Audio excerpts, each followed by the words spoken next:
Terima kasih Dr. Reza. Saudara-saudara selamat sore. Kembali kami akan menyampaikan update data kinerja kesehatan untuk penanggulangan COVID-19 secara nasional. Yang data ini kami himpun sampai dengan cut-off time di pukul 12.00 WIB dari gugus tugas kabupaten kota, mengalir ke provinsi dan kemudian menuju ke pusat.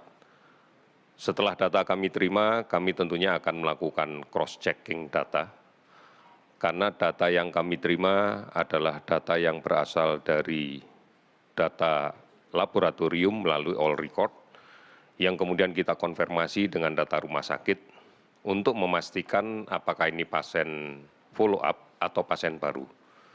Karena akan ada perlakuan yang berbeda, apabila ini adalah pasien baru yang terkonfirmasi positif, maka kita harus meregistrasikan dalam InnoCovid yang kemudian kita laporkan ke WHO untuk mengkaji epidemiologi secara global. Apabila ini pasien follow up, tentunya kita gunakan dalam rangka untuk menentukan kapan pasien ini kita nyatakan sembuh dan bisa lepas dari perawatan. Hari ini kami melakukan pemeriksaan spesimen sebanyak 22.281 spesimen. Sehingga total spesimen yang kita periksa sekarang adalah 871.436 orang. Dari pemeriksaan ini kita mendapatkan data konfirmasi positif 1.301 orang, sehingga totalnya menjadi 60.695 orang. Kalau kita perhatikan distribusi dari penambahan kasus ini adalah sebagai berikut. Jawa Timur hari ini melaporkan kasus baru terkonfirmasi sebanyak 353 orang, dan kemudian juga melaporkan kasus sembuh sebanyak 247 orang. Kemudian Sulawesi Selatan hari ini melaporkan kasus baru terkonfirmasi sebanyak 180 orang dan melaporkan juga 41 kasus sembuh. DKI Jakarta hari ini melaporkan 140 kasus baru terkonfirmasi dan sembuh 238 orang.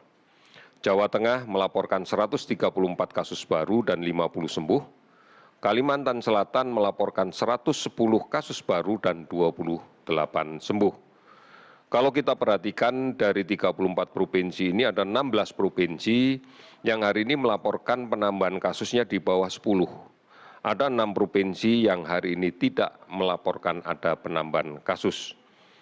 Kemudian beberapa provinsi yang jumlah kasus sembuh dilaporkan lebih banyak daripada kasus terkonfirmasi adalah Nusa Tenggara Barat, 23 kasus baru dan 25 sembuh.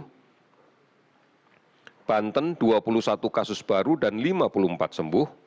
Kemudian Maluku, 7 kasus baru dan 9 sembuh.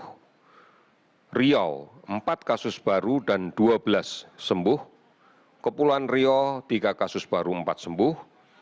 Kemudian Kalimantan Barat, tidak ada kasus baru, 6 sembuh.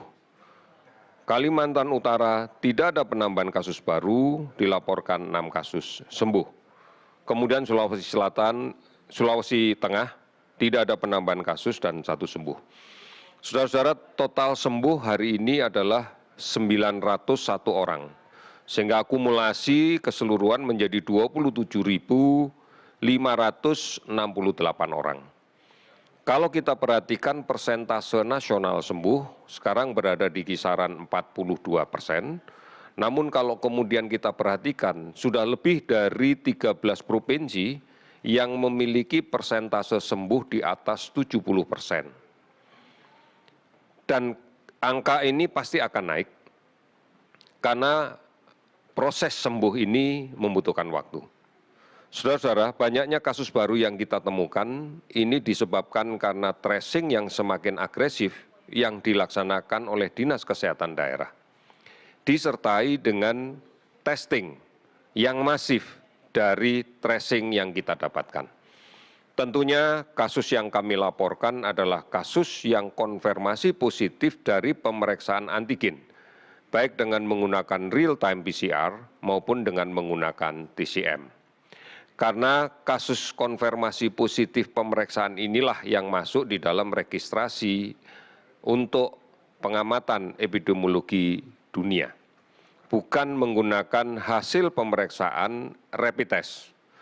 Rapid test hanya akan digunakan sebagai tuntunan untuk kita melaksanakan tracing dan untuk melihat deteksi dini bagi pekerja migran yang kembali ke tanah air sebelum dilaksanakan pemeriksaan PCR real time. Oleh karena itu, saudara-saudara sekalian, ini yang kita lakukan di dalam kaitan dengan upaya untuk menegakkan diagnosa. Pemeriksaan PCR pada kasus COVID-19 sebenarnya ditujukan adalah untuk bagaimana melakukan intervensi bagi kesehatan masyarakat yang ditandai dengan langkah-langkah tracing secara agresif. Pemeriksaan ini tidak ditujukan untuk menentukan protokol layanan klinis di rumah sakit. Dan dari kasus yang kita dapatkan ini, tidak seluruhnya memiliki indikasi untuk dirawat di rumah sakit.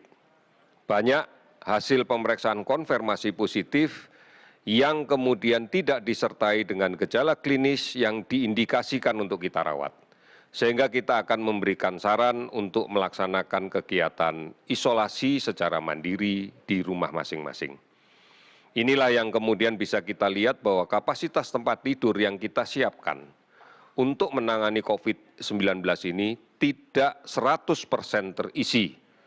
Pada data terakhir yang kita miliki, terisi sebanyak 55,5%. Artinya masih ada separuh kapasitas yang belum terisi. Dan kemudian kasus yang dirawat pun tidak seluruhnya masuk dalam kondisi yang berat. Banyak diantaranya yang kondisi sedang atau memang membutuhkan pemantauan dan pengawasan khusus karena ada faktor komorbid yang menyertainya. Saudara-saudara, kasus meninggal hari ini berjumlah 49 orang, sehingga totalnya menjadi 3.036 orang. Dampak sudah kita dapatkan di 453 kabupaten kota di 34 provinsi.